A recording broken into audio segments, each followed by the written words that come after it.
वैभव लक्ष्मी मातेची कथा. एक फार मोठे शहर होते. त्या शहरात लाखो लोक राहत होते. पूर्वीच्या काळी लोक एकमेकांच्या संगतीत राहत आणि उठत बसत असत. पण नव्या जमान्यात माणसाचा स्वभावच वेगळा बनलेला आहे. या शहरातली सगळी माणसे आपापल्या कामातच मग्न होती. काहींना तर कुटुंबातल्या माणसांचीही पर्वा नव्हती. भजन, कीर्तन, भक्ती, परोपकार, दया, माया वगैरे सांस्कृतिक गोष्टीही कमी झाल्या होत्या. दुराचारांना पार नव्हता. दारू, जुगार, रेस, सट्टा, व्यभिचार, चोरी वगैरे अनेक गुन्हे शहरात सर्रास होत होते. अशी एक म्हण आहे की हजारो निराशेच्या गोष्टीत एक अमर आशा लपलेली असते. त्याप्रमाणे शहरात इतका मोठा दुराचार असूनही त्यात काही चांगली माणसेही राहत होती. अशा चांगल्या माणसात शीला आणि तिचा पती यांचा संसार गणला जात होता. शीला वृत्तीने धार्मिक आणि संतुष्ट होती. तिचा पती हा विचारी आणि सुशील होता. ती पती-पत्नी इमानदारीने जगत होती. ती कधी कोणाची निंदा नालस्ती करत नसत आणि ईश्वर भक्तीत सुखाने कालक्रमणा करीत. आदर्श असा त्यांचा संसार होता आणि शहरातले लोक त्यांच्या संसारी जीवनाची वाखाणणी करताना थकत नसत. शीलाचा संसार याप्रमाणे सुखात चालला होता. पण म्हणतात ना, कर्मगती काही निराळीच असते. विधात्याचा लेख कोणी वाचू शकत नाही. माणसाचे भाग्य एका घडीत राजाचा रंक बनविते आणि रंकाचा राजाही बनविते. न जाणू शीलाच्या पतीला मागील जन्माचे कर्मफळ भोगण्याचे कदाचित बाकी असेल. त्यामुळे त्याला वाईट संगत लागली. संगतीचा परिणाम म्हणून एका रात्रीत कोट्याधीश होण्याची स्वप्ने तो पाहू लागला. भलत्याच धंद्यात तो पडला आणि करोडपती होण्याऐवजी रोडपती झाला. रस्त्यातील भिकाऱ्याप्रमाणे त्याची हालत झाली. शहरात दारू, जुगार, सट्टा, रेस, चरस, गांजा वगैरे वाईट सवयी फैलावल्या होत्या. शीलाचा पती त्याला दारूचे व्यसन जडले. रातोरात श्रीमंत होण्याच्या लोभात दोस्तांच्या चिथावणीने त्याला रेस, जुगार खेळण्याचा नाद लागला. थोडेफार शिल्लक राखलेले पैसे आणि बायकोचे दागिने वगैरे सर्व काही तो गमावून बसला. एक काळ असा होता की आपल्या सुशील पत्नीच्या सहवासात तो आनंदात आणि मजेत राहत होता आणि ईश्वर भजनात सुखाने आपला काळ घालवित होता.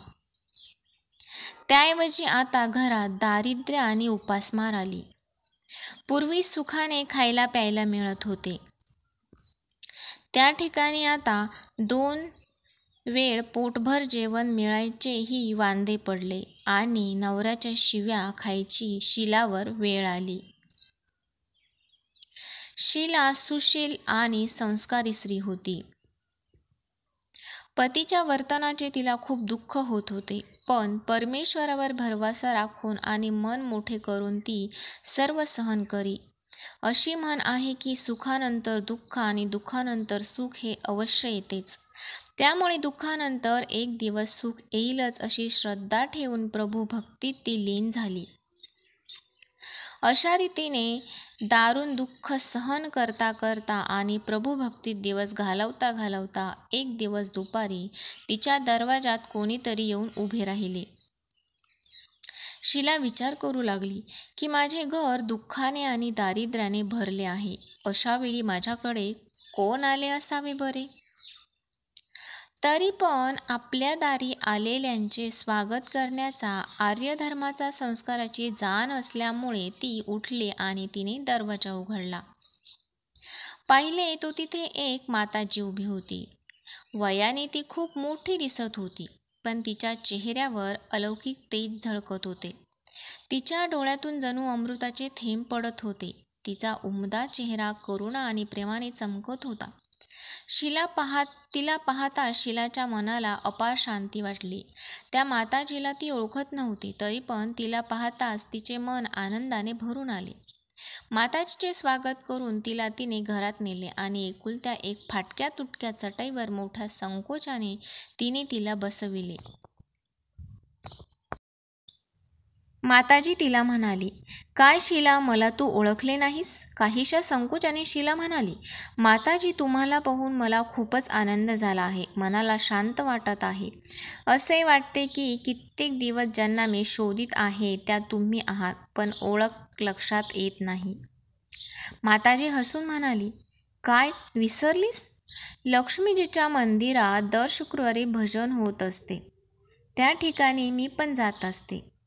तिथे दर शुक्रवारी आपली भेट होते. पती भलत्याच मार्गाला लागल्यापासून अत्यंत दुःखी झाली होती.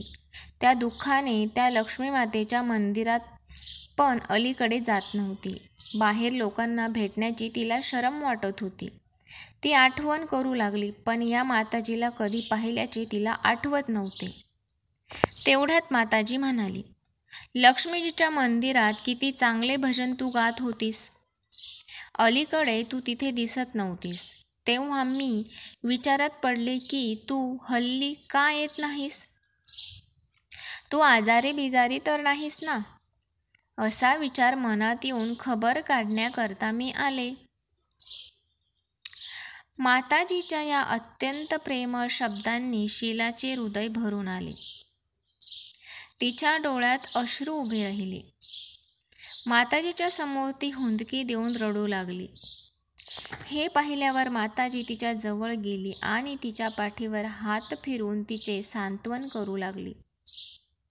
माताजी म्हणाली, मुली, सुख दुःख हे ऊन आणि सावलीप्रमाणे असते. सुखानंतर दुःख येते, त्याचप्रमाणे दुःखानंतर सुख येतेच. तू मनात धीर धर आणि तुझे दुःख मला सांग. तुझे दुःख हलके होईल आणि दुःखावर काहीतरी इलाजही सापडेल. माताजीचे बोलणे ऐकून शीलाचे मन शांत झाले. माताजीला ती म्हणाली, माताजी, माझ्या संसारात खूप आनंद आणि सुख होते. माझे पतीही सुशील होते. ईश्वराच्या कृपेने पैशाच्या बाबतीतही आम्ही समाधानी होतो. पण दैवाचा आमच्यावर कोप झाला आणि माझ्या पतीला वाईट संगत जडली. त्या संगतीत दारू, जुगार, रेस, सट्टा, चरस, गांजा वगैरे वाईट सवयीवर जाऊन त्याने सर्वनाश करून घेतला आणि रस्त्यावरच्या भिकाऱ्यासारखी आमची स्थिती झाली. माताजी म्हणाली, मुली, सुखानंतर दुःख आणि दुःखापाठोपाठ सुख येतेच. म्हणूनच म्हटले आहे की कर्माची गती निराळीच असते. प्रत्येक माणसाला कर्माची फळे भोगावीच लागतात. तरी पण तू चिंता करू नको.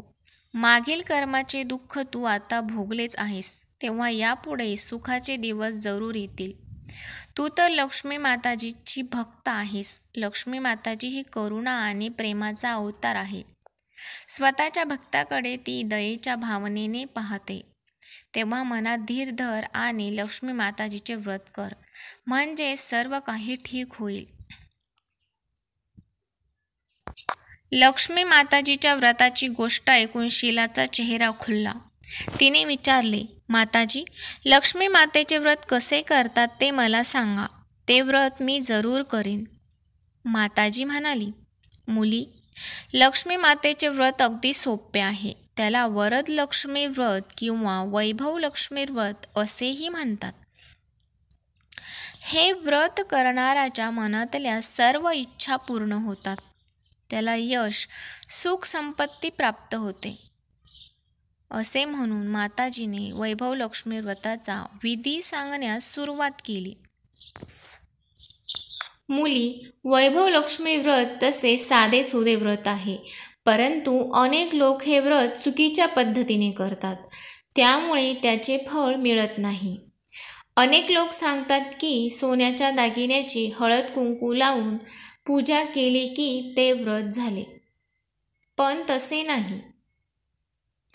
व्रत हे नेहमी विधीपूर्वक आणि शास्त्रोक्त पद्धतीनेच केले पाहिजे, तरच त्याचे फळ मिळते. सोन्याच्या दागिन्याची पूजा करूनच जर त्याचे फळ मिळत असते तर सगळेच आज लखपती झाले असते. खरी गोष्ट अशी आहे की सोन्याच्या दागिन्याची विधीपूर्वक आणि शास्त्रोक्त पद्धतीने पूजा केली पाहिजे. व्रताचे उद्यापन विधीपूर्वक आणि शास्त्रोक्त पद्धतीनेच केले पाहिजे, तरच वैभव लक्ष्मी व्रताचे फळ मिळते. हे व्रत दर शुक्रवारी करायचे असते. व्रत करणाऱ्याने स्नान करून स्वच्छ कपडे घालायचे आणि मनातल्या मनात जय लक्ष्मी माता, जय लक्ष्मी माता असा जप करायचा. कोणाची निंदा करायची नाही. दिवाबत्तीच्या वेळी हातपाय धुवून एक पाट ठेवून त्यावर पूर्वेला तोंड करून बसावे. समोर एक पाट ठेवावा. त्यावर धुतलेला एक स्वच्छ रुमाल अंथरावा. त्यावर तांदळाची लहानशी रास करावी.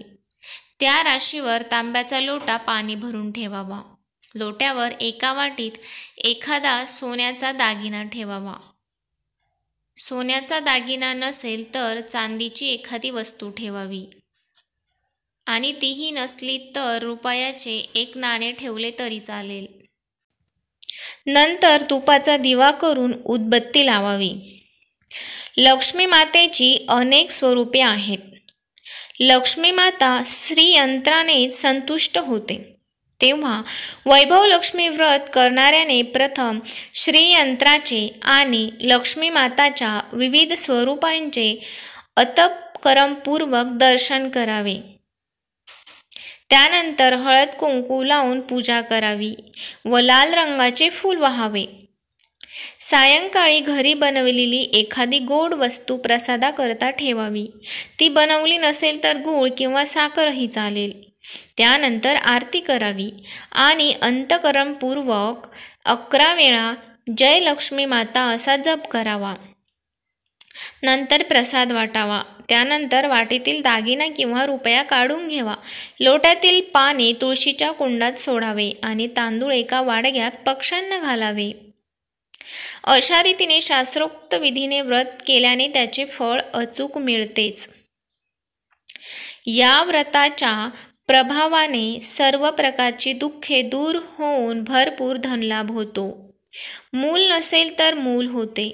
सौभाग्यवती स्त्रीचे सौभाग्य अखंड राहते आणि कुमारिकांच्या इच्छा सफल होतात.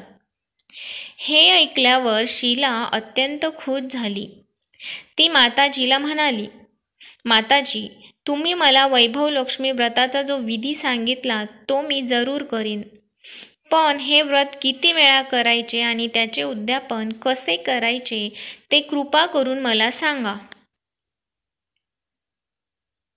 माताजी म्हणाली, अनेक लोक सांगतात की हे व्रत कसेही करावे, पण हे बरोबर नाही. वैभव लक्ष्मी व्रत हे लक्ष्मी मातेचे व्रत आहे. ते 11 किंवा 21 शुक्रवार करायचे असते. जितक्या शुक्रवारांचा आपण संकल्प केला असेल तितके शुक्रवार हे व्रत करायचे. व्रताच्या शेवटच्या शुक्रवारी शास्त्रोक्त विधीप्रमाणे व्रताचे उद्यापन करायचे. शेवटच्या शुक्रवारी दर शुक्रवारी करतो त्याप्रमाणे पूजा विधी करून नारळ ओवाळायचा. पण त्या दिवशी खिरीचाच प्रसाद करायचा. त्यानंतर 7 कुमारिका किंवा 7 सुवासिनी स्त्रियांना हळद कुंकू लावावे आणि भेट म्हणून वैभव लक्ष्मी व्रताची एक पुस्तिका आणि खिरीचा प्रसाद द्यायचा. नंतर धनलक्ष्मी स्वरूप, वैभव लक्ष्मी स्वरूप माताजींच्या फोटोला वंदन करायचे. लक्ष्मी मातेचे हे स्वरूप वैभव प्रदान करणारे आहे. मातेला वंदन केल्यानंतर मनोमन प्रार्थना करायची की हे धनलक्ष्मी माता, मी अतःकरणपूर्वक वैभव लक्ष्मी व्रत केले आहे. माझे कल्याण कर, माझ्या इच्छा पूर्ण कर. निर्धनांना धन दे, निसंतानांना संतान दे. सौभाग्यवतींची सौभाग्य अखंड राहो. कुमारिकांच्या इच्छा पूर्ण कर. तुझे व्रत करणाऱ्यांना सुख परत दे आणि आम्हा सर्वांना सुखी कर.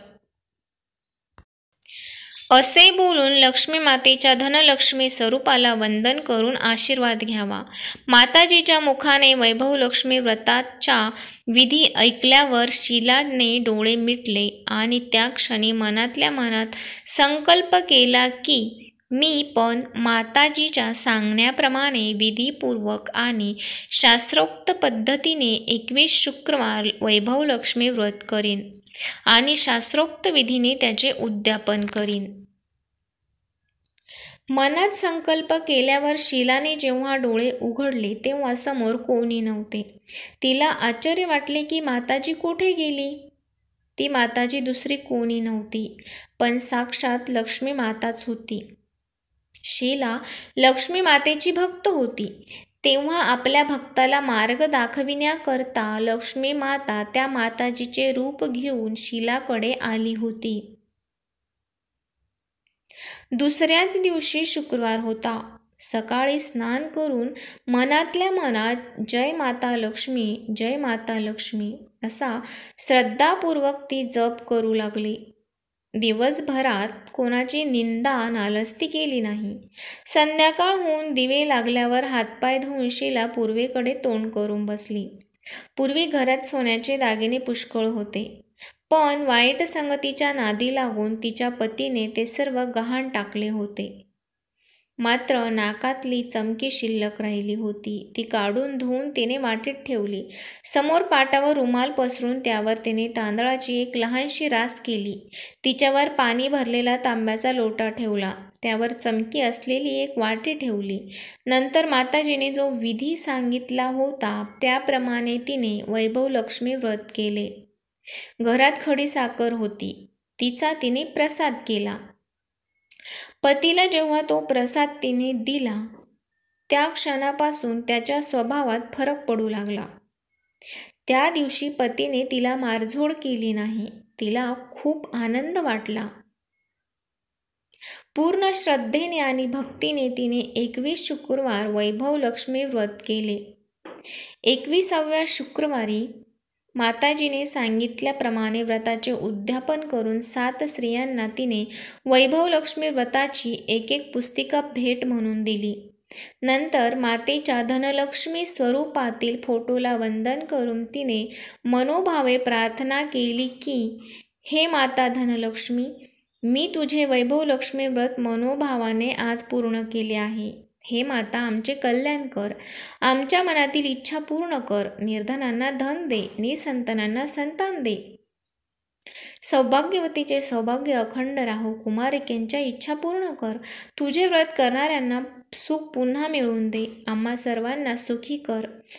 असे म्हणून लक्ष्मी मातेच्या धनलक्ष्मी स्वरूपाच्या फोटोला वंदन करून तो तिने डोळ्याला लावला.